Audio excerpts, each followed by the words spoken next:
All right, we should be live. Hi, Hello.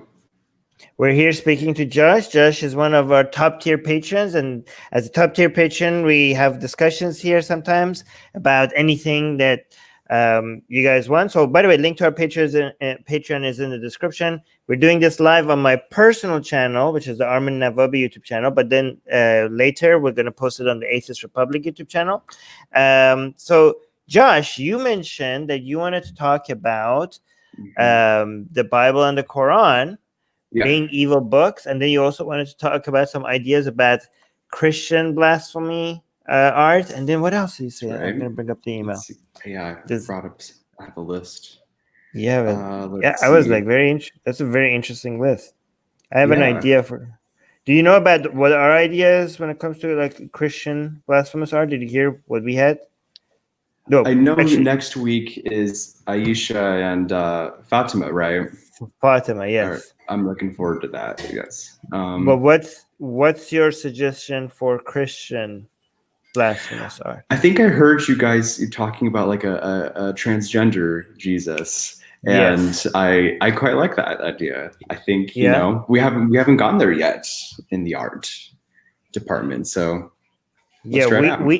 We had like a Jesus coming out as a woman art for in a church. There was like this cartoon for children, and Jesus was like had boobs and all, and that like got a major reaction, like butthurt people, right? From like so. But I thought that was like cute and cartoony. I wanted to do something more elegant and beautiful.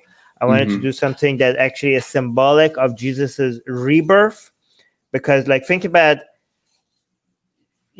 Jesus died and was born again, and I want to communicate that through what trans people might be feeling when they go through transition, right?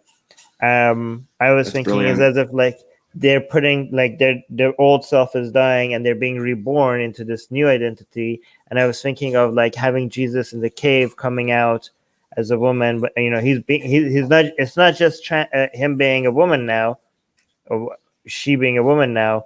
It's also she's born again as a woman. She died as a man and was born again as a woman. So it's kind of like matches perfectly. Yeah. That's brilliant. I love that. Yeah. Okay. Yeah, that's great.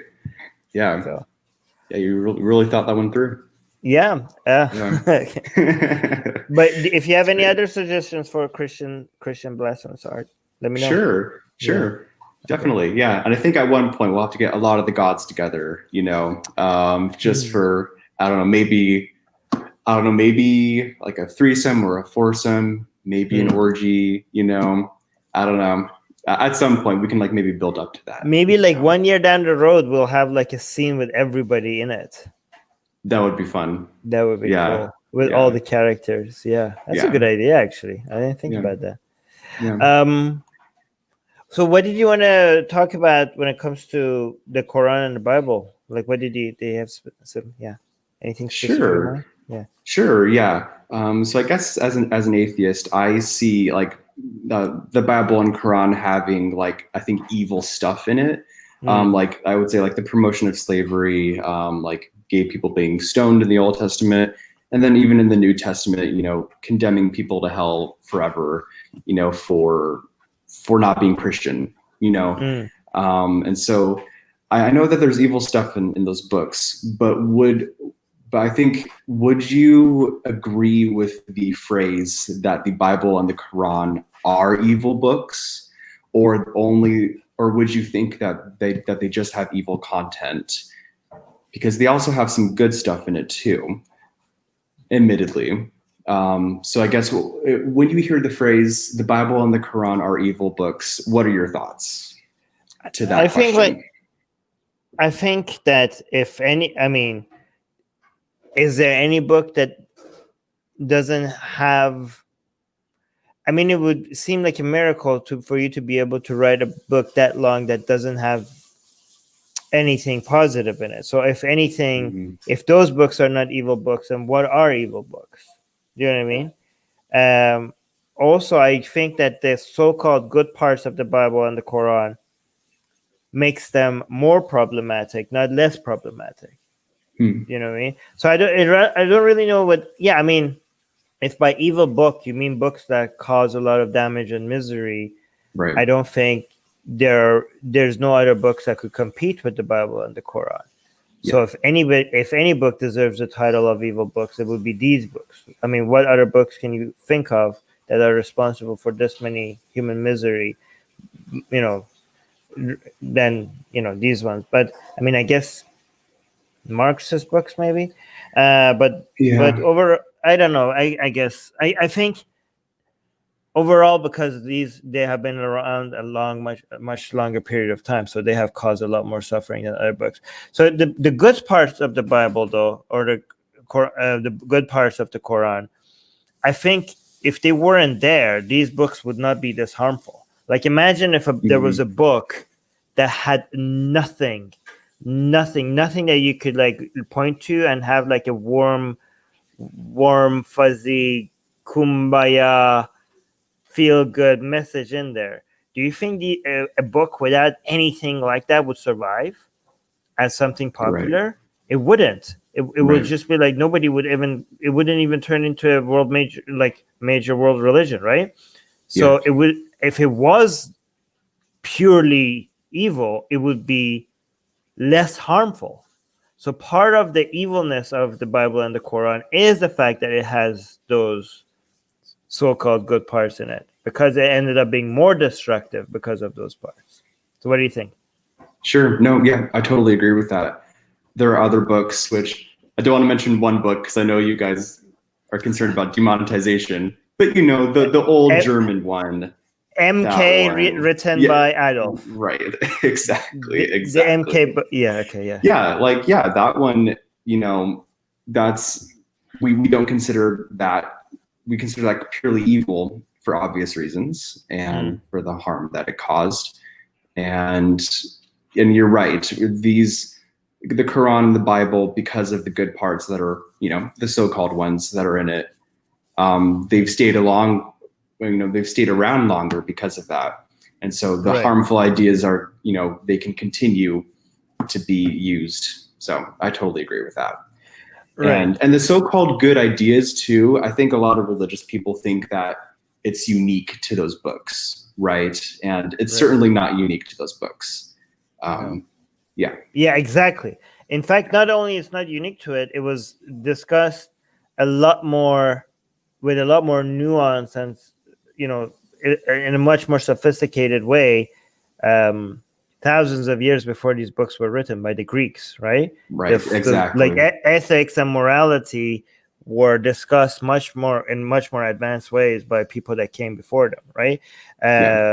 So not only they do not deserve credit for any moral messages, they came up with a dumbed down version of it.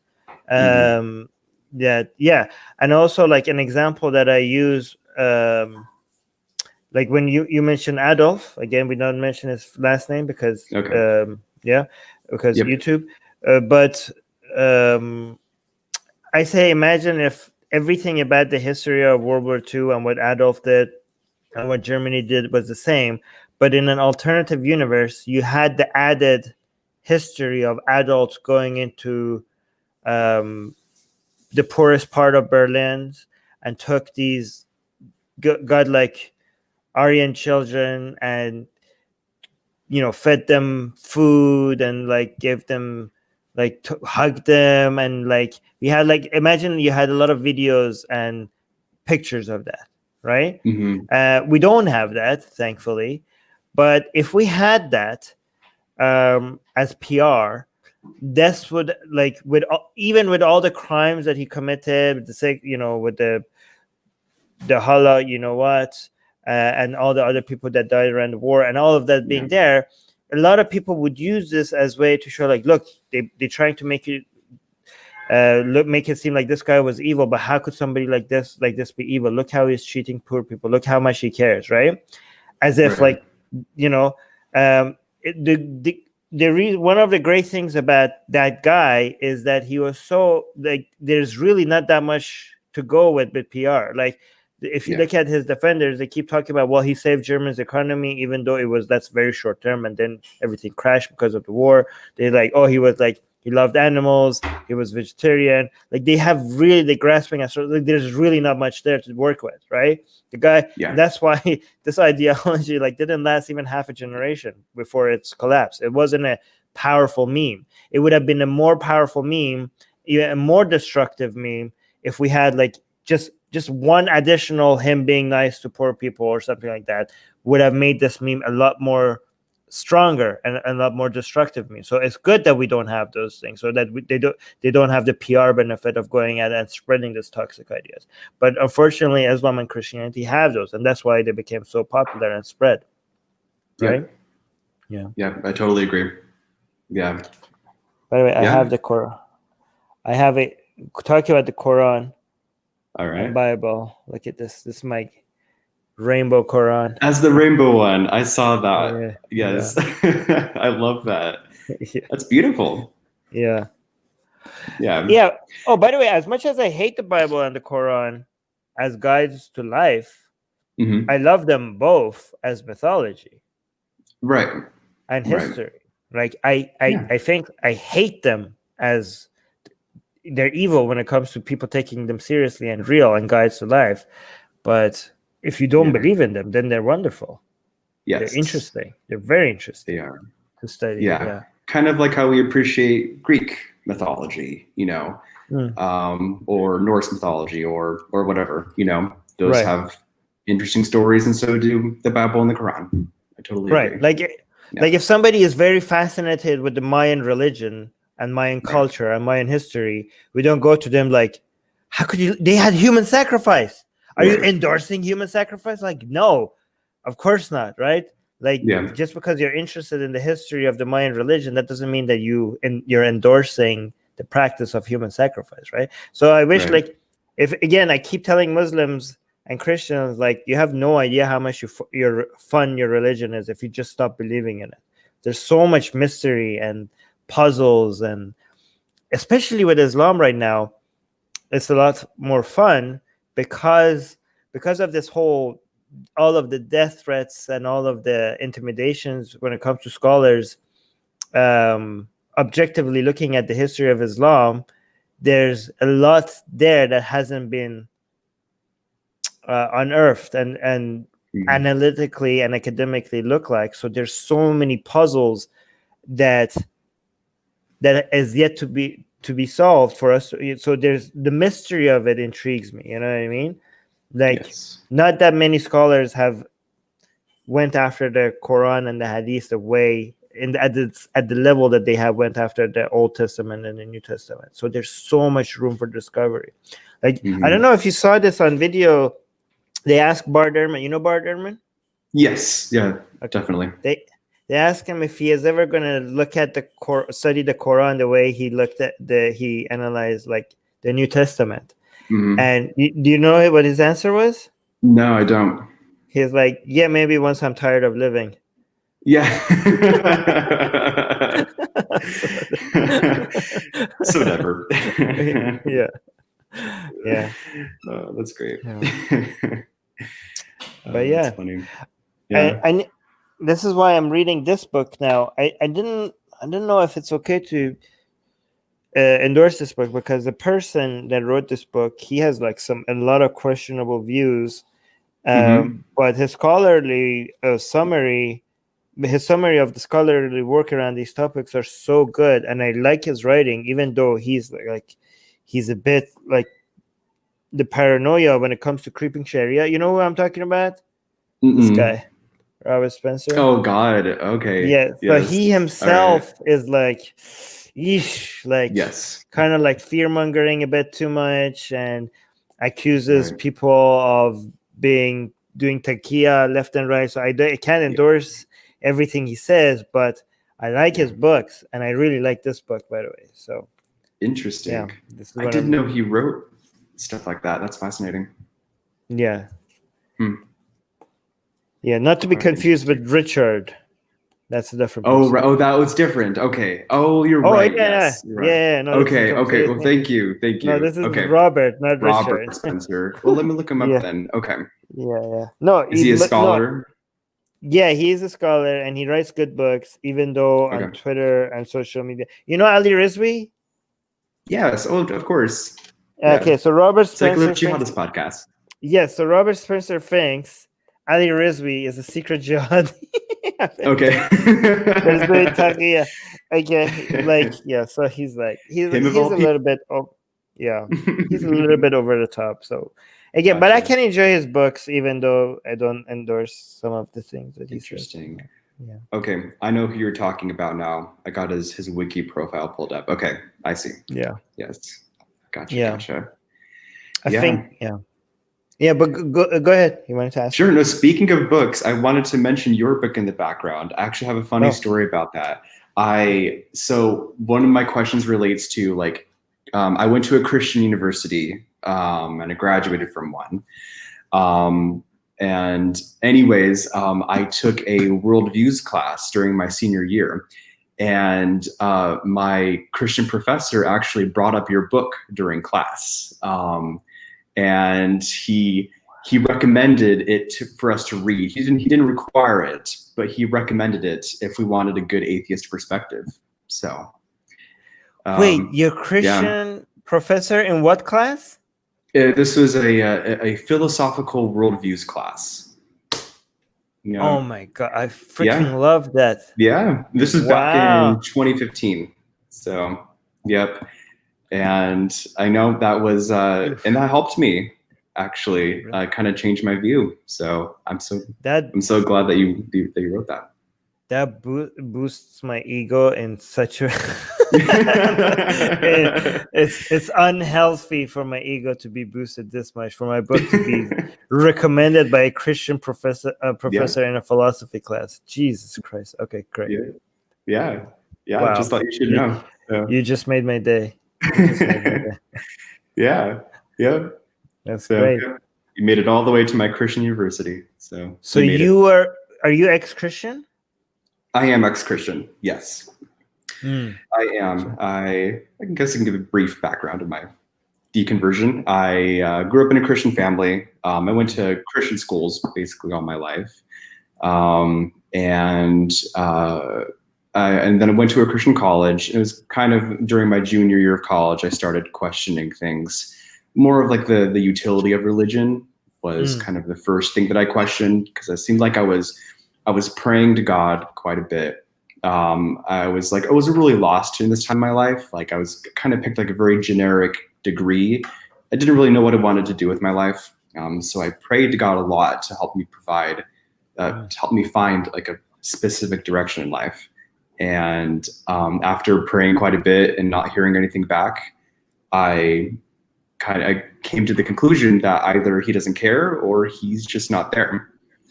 And so it was kind of like the first domino that kind of moved me along in my transformation. And then I had a gay friend come out to me as well. And I went to a homophobic school. It was a school where they would expel you if they found out you were gay. Wow. And so I kind of had that view of gay people.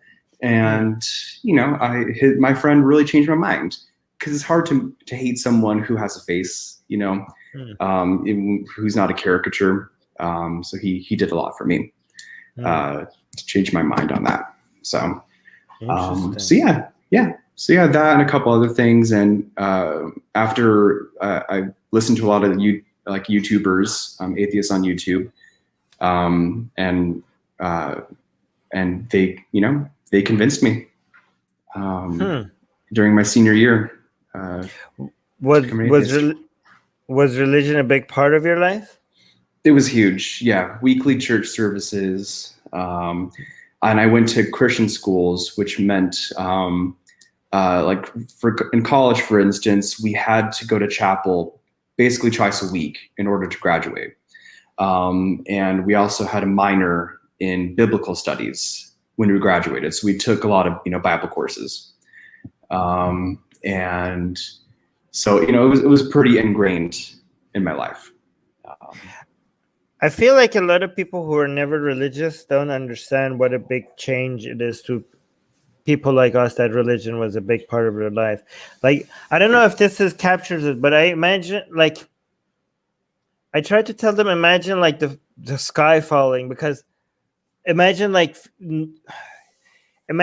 you have your understanding about how everything in the universe works and who you are and what you are ends up being wrong.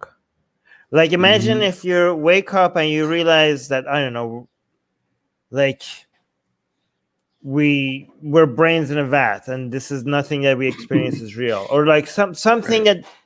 about everything about the nature of reality is completely, I don't know, completely wrong. Like, maybe like, oh, you just wake up and you realize the last 30 years of your life was a dream, and or something crazy like that. Okay.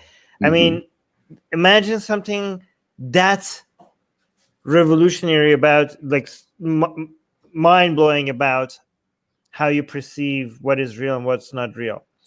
To me, that's what somebody who believes in God and heaven and hell, and that somebody that takes that seriously and make decisions based on those premises, when they leave religion, that's how for me at least, I'm not sure about you, but that's how big of a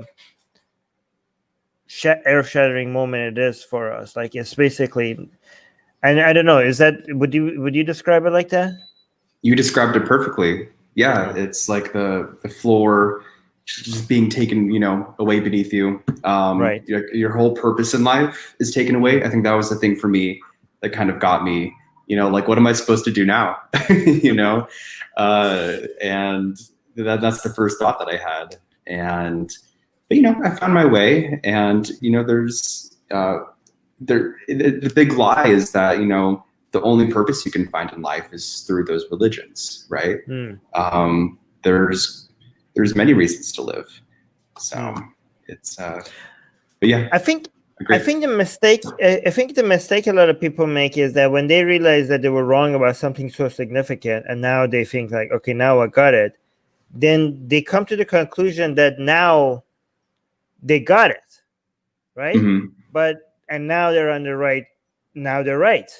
Okay. But I always try to remind atheists that the same brain, the same mind that you had that was so wrong about something so significant, what are the chances that that brain is now right about everything else, right? Like, if anything, you should become very skeptical about all the other positions that you're holding right now, because it's very likely that that wasn't the only thing that you got wrong, and now you fixed that one thing, and now everything else. So you should hold all your beliefs with a lot more skepticism, given how wrong you were about something so major, right?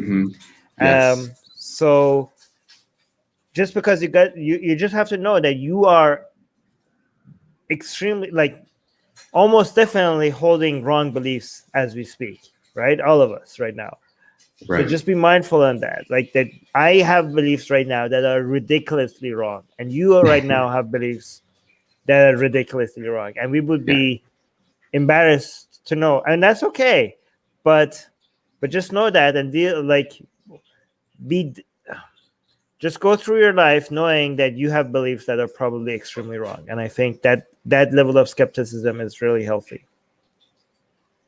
Agreed. Yeah. Right. If we're not humble enough to, question our beliefs, then, we will hold on to those wrong beliefs. So I don't see it as humble.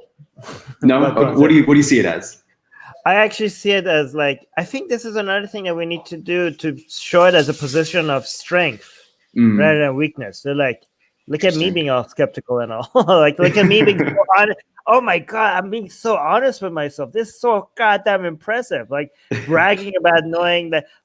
Like, I think because people are attracted to strength, I think the thing to do is to sell skepticism as a position of strength rather than a position of weakness, because people are just, I think we could be, because people associate skepticism with lack of confidence, and people are naturally attracted to confidence. So I think we could just turn this on its head and sell skepticism as a position of confidence, as like, look, I'm not intimidated by admitting that I'm wrong about things. I believe in myself so much that I'm ready to accept that I'm wrong about something like this. That's how strong I am. That's how, I see it as a position of, I see you being intimidated by being wrong about something as a position of fragility. I don't see being like, I don't see like, oh, I'm right about this, right about that. I don't see that as strength. I see that the fact that you have built your entire identity on your positions being right all the time, I see that as a weakness. I see that as fragility. And if you could say, because we can't rewire people's brain to see lack of confidence as a position of strength. This is something that we're attracted to. So I think just like looking at it from a different perspective rather than trying to go against our genetics would be a more efficient way of selling skepticism, right? Yeah, that was well put. I like that. Yeah. All right. So it's not humble. It's a position of strength. It's confidence. Okay. I mean, whatever works for you. Right. I'm just saying, like, if somebody likes to be humble, then you could like look at it from a position of. I just think most people are attracted to strength and confidence. So when it comes to marketing skepticism, I think that would work for us, right? But again, everybody is different. If you like to enjoy looking at it from a position of humility and you enjoy being a humble person, then look at it like that, right? Yeah. Right. Fair enough. Yeah. Fair enough. Yeah. All right. I see in your email. Oh yeah. You go ahead. You have the question. Yeah.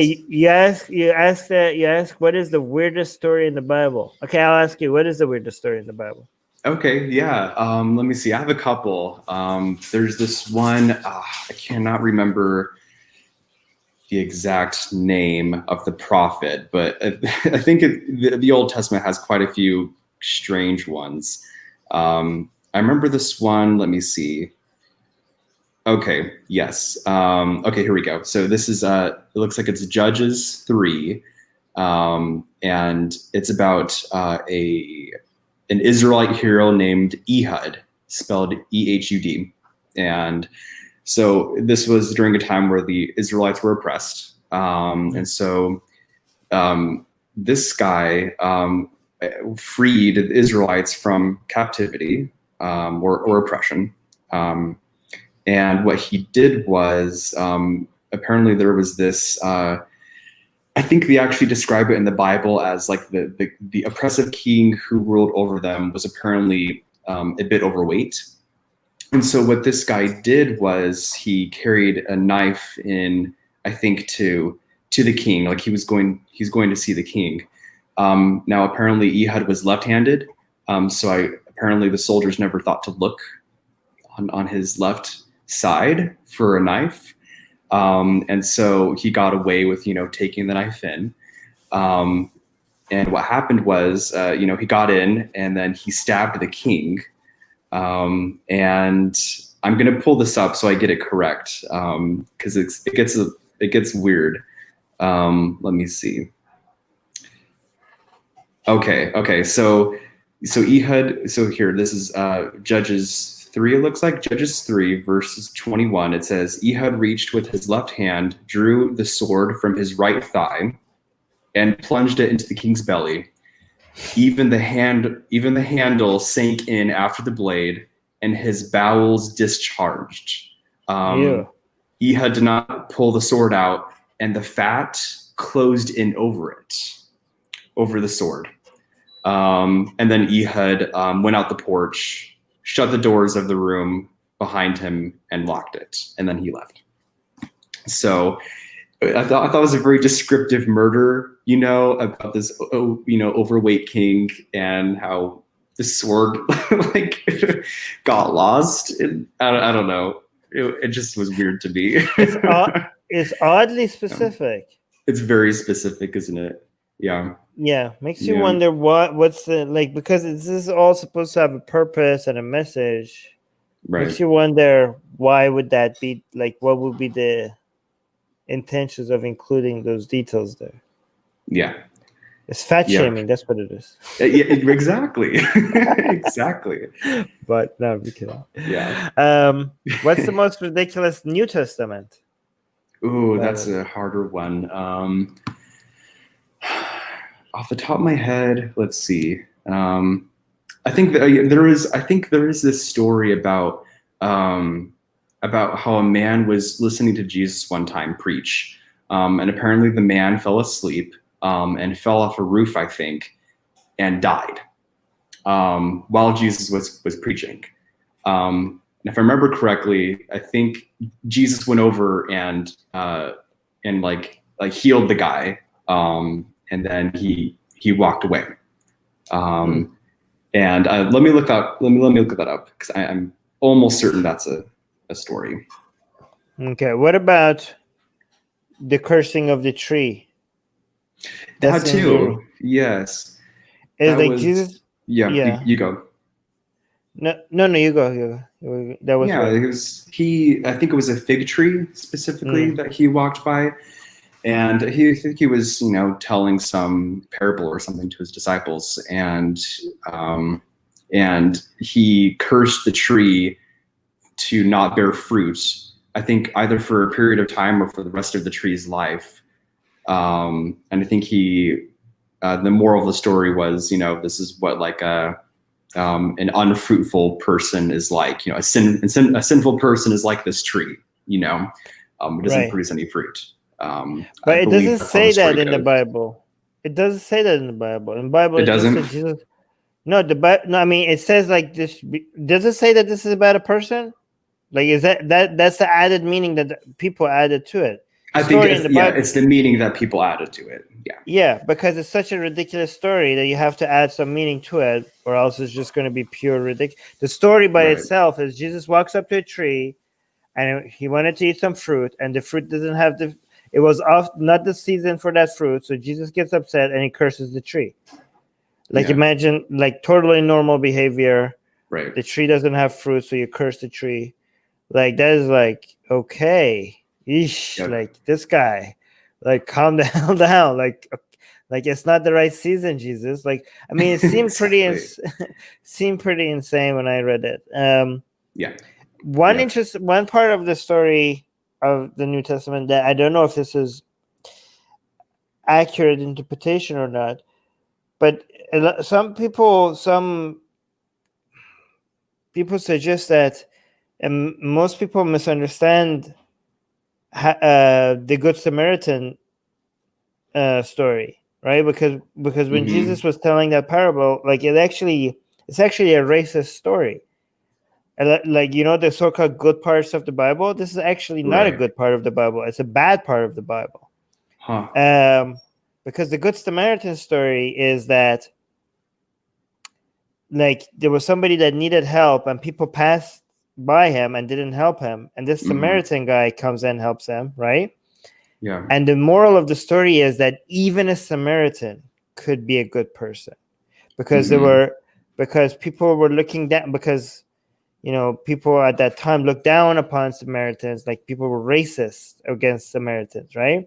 Yeah. But this is like, look, if a Samaritan could be a good person, then you have no excuse, because even these vile, disgusting creatures could do an act of kindness. Like, imagine if I say to you as a story, right? And like, look,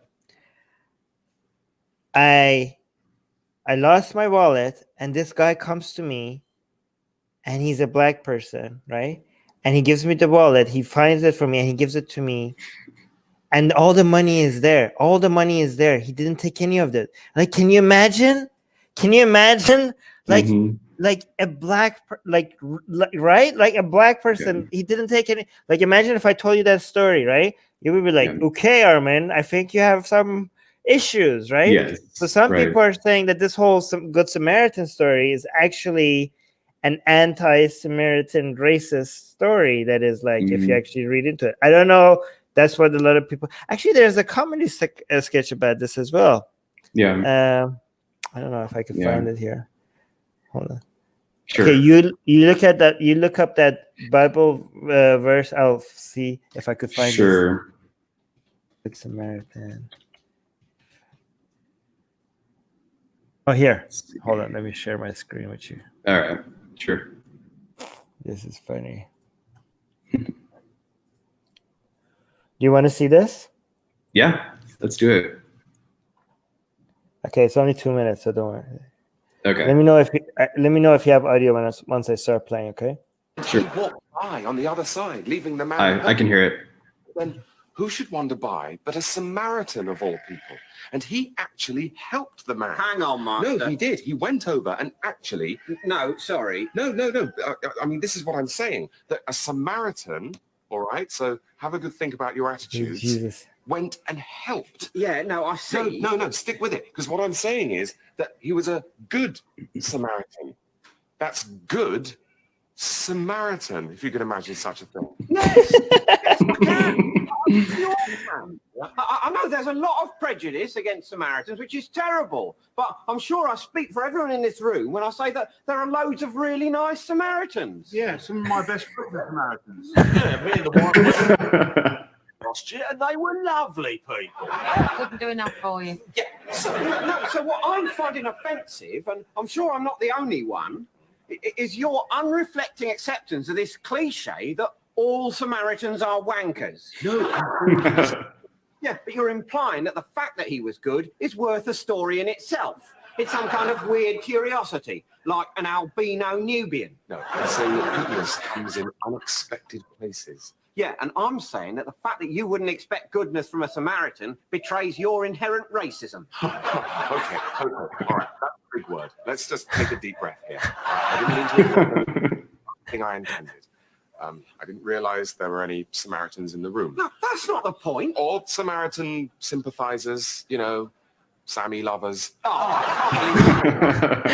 I didn't realize it was such a cool environment here, and I suppose I thought that having what was only intended as a fond pop at our Samaritan neighbors, friends even, if you like, would not be inappropriate in the context of a story which is, after all, about goodness. And at the end of the day, it is only a parable. What, it didn't really happen? Well, of course not. A Samaritan tosser wouldn't do that for his own grandmother.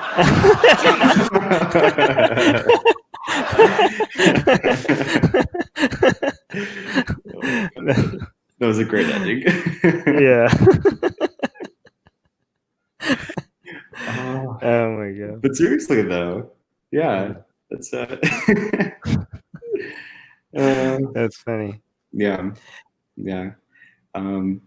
But yeah, it's those things where, when you're in that world, and this, when you're in that world, things like that seem normal, right? And they seem good. But then when you step out and look at it from a different perspective, you're like, oh, that actually wasn't right. Right. So, yeah. Actually, there's a real version of this that I experienced in Iran. Actually, this ties into very good to one of your topics that you wanted to bring up, like as Christian schools and Islamic schools, okay? Because I actually experienced something very similar to what we just watched in real life. Because I don't know if you know the story, because I said it in a couple of our streams, but when we were studying Islam in our school, one of the stories that our religion teacher told us was that Balal was the first black Muslim and one of the companions of Muhammad. And he was famous for having a beautiful voice when he sang the adhan, right? Which is the Islamic call to prayer. Like he would go, like his voice was so angelic. And this is the companions of Muhammad are like the earliest companions of Muhammad are celebrated as the true Muslims, the best of Muslims. And Bilal, who was black, was one of them, right? And he was like tortured for being one of the earliest people who converted to Islam and all.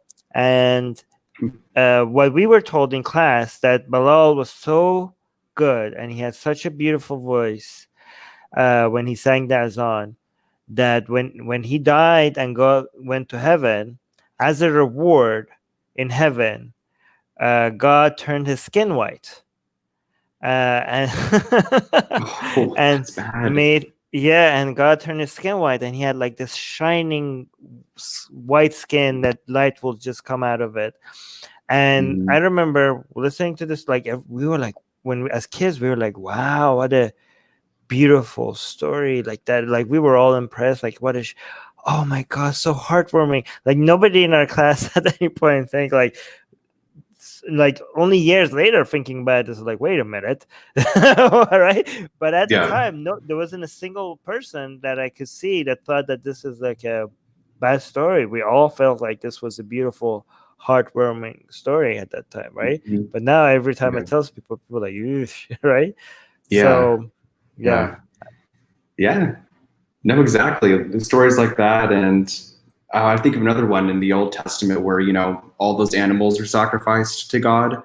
And, they were just sacrificed, nilly-willy and just on demand. Like you would sacrifice 1,000 animals and for, to satisfy some, to satisfy God. But looking back on it, it's like, oh, that seems really, it seems like he was kind of fragile, that he needed like somehow 1,000 animals to be sacrificed to make him feel better, And he specifically said that he enjoyed the smell of their fat burning. Yes, that's right. That's very specific. Yeah. Right. Yeah. Weird. It is weird. Another thing that is interesting to me is that when you see like the cute children's depiction of Noah's Ark with all the cute animals, the elephant and the giraffe and the boat, and you have like people like, oh my god, look at cute Noah and Noah with his family on the boat and all the giraffes, the zebras. Like you have some kid-friendly versions of it, and the implication, like this is like supposed to be cute and heartwarming and whatever, but the implication of this image that the kids are watching and celebrating is that all the other ones were drowned to death, right? Right. Yeah. So it's just amazing to me that everybody's watching that as like, oh, it's so beautiful. Look at all these cute animals. They're like, okay, yeah, but what happened to the rest of them?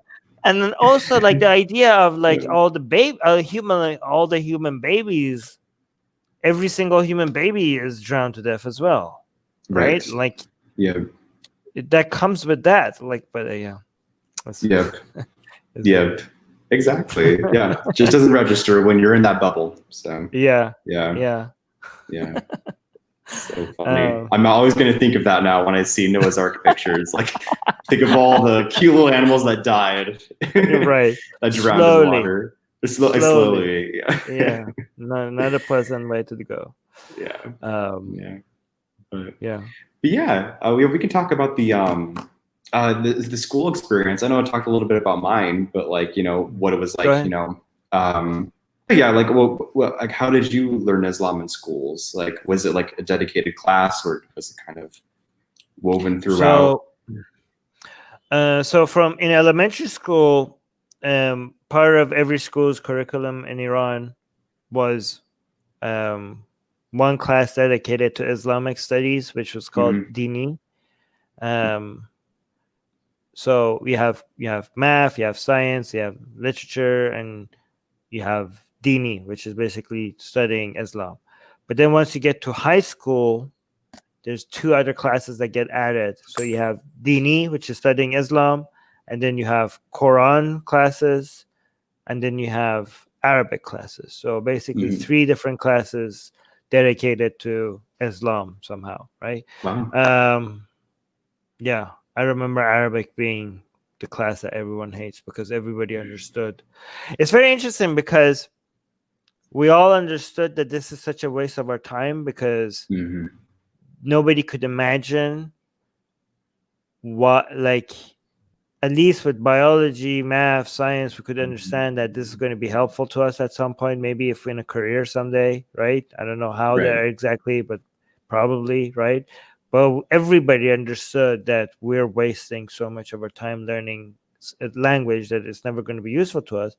But ironically, I was the only person. Me being frustrated with it the most is now a person that because based on what I'm doing now, it would have been great if my Arabic was a lot better than it is right now. So I wish I took those classes more seriously, right? Yeah. I mean, I aced my Arabic classes in high school at least. But we only learned how to pass exams. We actually didn't learn how to speak or write or speak it, right? I remember for elementary school, we had the story of Abraham jumping in the fire, not being thrown in the fire, but he not being a miracle and him not feeling the fire. I remember in elementary school being told, looking at a motorcycle and how that has so many different pieces and it takes somebody to put the motorcycle together. And that's also how it works in nature. Nature is even more complicated. And that's why and I remember the picture of a motorcycle in our elementary, being taken into pieces and showing all the different, how complicated a motorcycle is and how somebody designed it. And that being told about, now look at a tree. A tree is even more complicated. So that was in elementary school. I remember all of that. Yeah. Wow. Yeah. We weren't forced to pray though, so that was nice. I remember very few people prayed. Okay. Yeah. Gotcha. What about you? What was it like for you? Yeah, no, a lot of what you said. I remember, Bible classes in elementary school, because like you, we had one class dedicated, to biblical studies, and just learning, really in-depth stuff about the Bible, and a lot of Bible verse memorization, which of course I've forgotten all now, and I usually forgot right afterwards, anyways. But a lot of we had to memorize a lot of Bible verses, and there's also a lot of teaching about intelligent design, and about how evolution, isn't good, and God created the universe, and then when I got into high school, it was more of apologetics, so how to defend your faith. So we learned a lot about the history of Christianity, and we studied a lot of the historical evidence behind biblical events, and then in college, it got more broad, a lot of philosophical and more Bible studies. So yeah. Reading, but you didn't have to learn any of it in a different language, right? You didn't have to learn, everything was in English. No, those are only the Bible majors at my college, because you could get a major in biblical studies. They had to study it in Greek, I think, Greek or Hebrew, but no, thankfully I didn't have to go that far. So yeah, because we had to learn how to read Arabic and how to read the Quran in Arabic. And it's so annoying because it's not our language, right? So and that's intense. And pronouncing things is in Arabic they have the 4 different sounds for Z, which is what the yes, so I don't know, it was so annoying. And every time we got it wrong, they were like, "Nope, 1 point off. You said Z instead of V." I'm like, okay. But I remember my last year of high school. There's an option for you to not go to school and do home study, because a few people did that, and I was one of them, because you were studying so hard for university entrance exam that you think that you could study harder if you don't go to class, right? And you think time going to your school and back is time wasted, right? So I remember taking my last year from high school off to be able to study at home, to be able to pass university entrance exam, to be able to go to a good university, right? And I studied so crazy that 1 year at home. I locked myself in the basement for an entire year. And I studied I've never studied that hard in my entire life, which actually got good results. I managed to get into Tehran University because of that. But that means that the only time you actually go to school is for the end of the term exams, right? And so those end term exams were so easy compared to the university entrance exam. So you just show up and you do them, and you get like full on, I remember doing them, looking at them and like, these are so pathetically easy, because relative to university, like it was easy to pass those, right? So, but then I showed up for the date for my Quran. That was different, okay? But the Quran exam, because all the other math exams, the biology exams, is just a piece of paper. There's some questions, you answer them, you go home, you wait for your answer, right? But the Quran exam, you actually have, there's some dude that shows up, and you have to like read the Quran. He's going to pick verses, and you're going to read them, and you have to read them properly, and he marks you, right? He judges. And me and like two other, because there's not that many people that do what I did, like take one year off of high school. So it was me and just two other guys that showed up for like those other exams. Like every time we were doing these exams, it was just like 4 or 5 people, because most people were like normal kids that did their stuff with everyone else.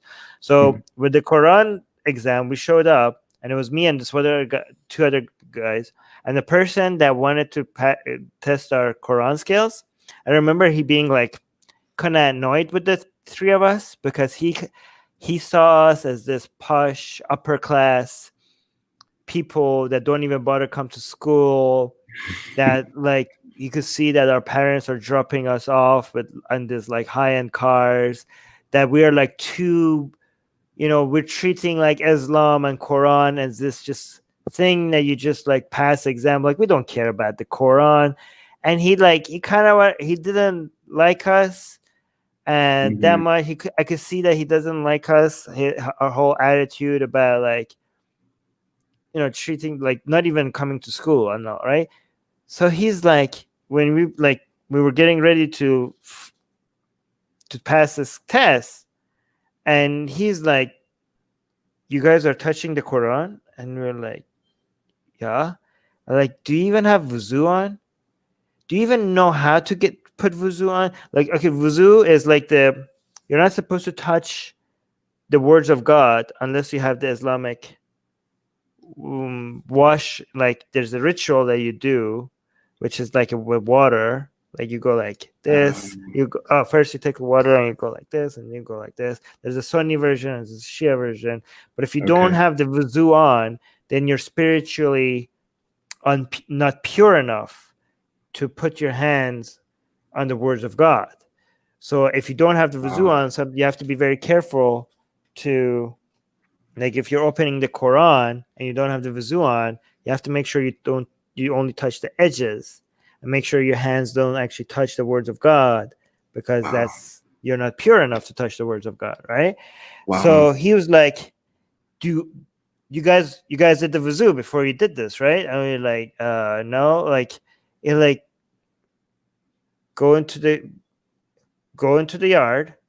I'm gonna watch from the window and watch you guys do the wuzu. And I didn't expect this, because this was like, now he's watching us perform and stuff. Like I know how to do the wuzu, but it was like I was very annoyed, because he made us go out into the yard and take our shoes off and like get the water and do the, I just felt like, I mean, I was a bit privileged back then as well. So the idea of this grown man making us go, and I was an atheist. I was like full on atheist, right? Okay. But having to perform for somebody like this, I was like, I was like thinking to myself, and he was watching. I could see his face from the window, watching us, making us do this. I was like, what is this? I was like, because I was also like, the process of going to school and doing exams, like, there's a structure to it. You get the paper, you write it, and like, what is it? And I was like, this is so. I felt like this is so beneath us for a man to be able to watch us, to make us do this, and I don't even believe in any of this. And for him to make us be like his dancing monkeys, or like making us like I have to listen to this guy. Like I have no choice. I need to get that grade. I need to pass this. And he's forcing me to perform wuzu for him. And I remember being so angry, and I was trying not to show my anger, but I could just remember that rage. And I was like, I remember thinking like, I can't count the seconds for me to leave for the day that I'm not in this country anymore. Like this moment is making me realize how much I want to leave this country. And that I remember that that was the day. Yeah. For sure. A whole ritual for touching a book. Yeah. I mean, that was more of a rebellious phase of my life as well. So like, I'm not saying that level of anger is justified, especially given how much other people pay. Right. But for me as a teenager, getting this old man telling me, go to the yard, perform for me, and I'll watch. And I'll decide whether you pass or not. For me, that was like, I wanted to punch him in the face. I remember that, right? But I don't know. Like, I'm not saying like, because it is really comes from a position of privilege to be that angry because other people pay for their lives, and other people are getting tortured. And I was like, for me, that was like too much. So I don't know. Yeah, I can see that. Yeah. But still frustrating. Yeah. But yeah. All right. Well, your school experience was a little more intense than mine. I don't know about that. I think so. Just the country you were in, and I still had the family. I was in a I was in the upper really class. nice. No, I was in the upper class part of the city. I mean, a lot of people dealt with so much worse. And I think a lot of ex-Muslims have had much worse experiences with their family and with their environment, way worse, like astronomically worse experiences than I have had. And I think given that my family was extremely liberal, and how the schools I went to were in more of the liberal parts of the city. Sometimes my experience as an ex-Muslim is like less intense than some ex-Christians have to deal with in the United States, especially people with the Mormon or Jehovah's Witness background. Again, that's unique. Like most ex-Muslims had to deal with worse than I had to deal with. Okay. All the worst experiences I had was self-inflicted. Right? Like, it wasn't like I had to deal with me being very religious and me deciding to put myself into a lot of pressure because of my philosophical beliefs more than what my family or my school did to me, right? So if any suffering that my religion caused me was because of the brainwashing of the religion, that it was self-inflicted rather than I don't know, many other ex-Muslims have to deal with the BS that comes from other people, either from their school, environment, the government, or their family. Mine was mostly self-inflicted. Yeah, sure. Yeah. And that kind of leads into a question I didn't put on there, or maybe more of like a comment. But like the one thing that kind of persisted with me after I left religion was the idea of hell, and how the brainwashing just like in my mind I knew it wasn't real, but still when it was brought up there was that emotional reaction. Because when you argue against religion, when logic wins and when you're able to win the argument, a religious person can always come back and say, well, you're going to hell because you don't believe in my faith. And even though in my mind I knew that was BS, in my heart it still produced that knee-jerk visceral reaction of like oh no, like hell's a bad thing, stay away from hell. So like that also took a long time to get rid of that that visceral reaction to hell. I heard it helps to remember that everyone is going to hell in someone else's religion. Yeah, yes, it's very true. Right? Yes. I mean, all Yeah. those Christians are going into Islamic hell, according Right. to Islam, right? It's very So, true. I mean, if atheists are supposed to turn Christian because of avoiding hell, then all the Christians should turn Muslim for avoiding Yeah. Islamic hell. Right. I mean, I just recently learned that Jains have hells. I didn't know that. Oh, they do?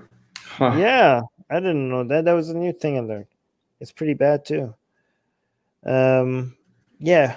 So maybe both Christians and Muslims are gonna die to find themselves in Jain hell. Right. Yeah. That would be surprising. Yeah. That's funny. I mean, after all the blasphemous art that we're doing, Yeah. at Atheist Republic for sure. So Yeah. yeah. Cool. It's been okay. So we're now on to 1 hour. So let's end this here. Unless you have anything else to add. You want to add anything else? No, I want to give a shout out to you guys. You guys do a lot of great work, and especially lately with the whole college situation. And I love all the blasphemous art that you all are doing. So just a big shout out to you guys. I love you guys. Thank you. And keep it up. Thank you. Yeah. Do you want to promote anything? Do you want people follow you anywhere? No. Sure. I'll pull up my Twitter handle really quick here. Cool. Let's see. I don't post much, but I'll pull it up there. Let's see. It is okay. It's at Josh Sherwood. So that's spelled JOSHSHERWOOD. So if you want to follow me, feel free to. Sounds good. I would follow you, but I don't have a Twitter anymore. That's right. That's right. Yes. Yeah. And by the way, so yeah, if you guys if anybody else wants to do meetings like this, link to scheduling meetups in the description. And Josh, anytime, any other time you like you have anything in mind, any topic, you're like, hey, let's talk about this, right? It's fun talking to you. So just hit me up, message me, and we could just chill and talk about random stuff at any time. Right? It doesn't even have to be something that you think like, is this off topic? No, it's not off topic. We could just politics, religion, culture, random events, anything. Yeah. Cool. Thanks. I appreciate that. All right. Yeah. Ghost Bunny saying poor Armin losing Twitter. I only got Thank you, Ghost Bunny. I really appreciate your simping, Ghost Bunny. Anyways, cool. All right, I'm gonna end the live stream right now. Again.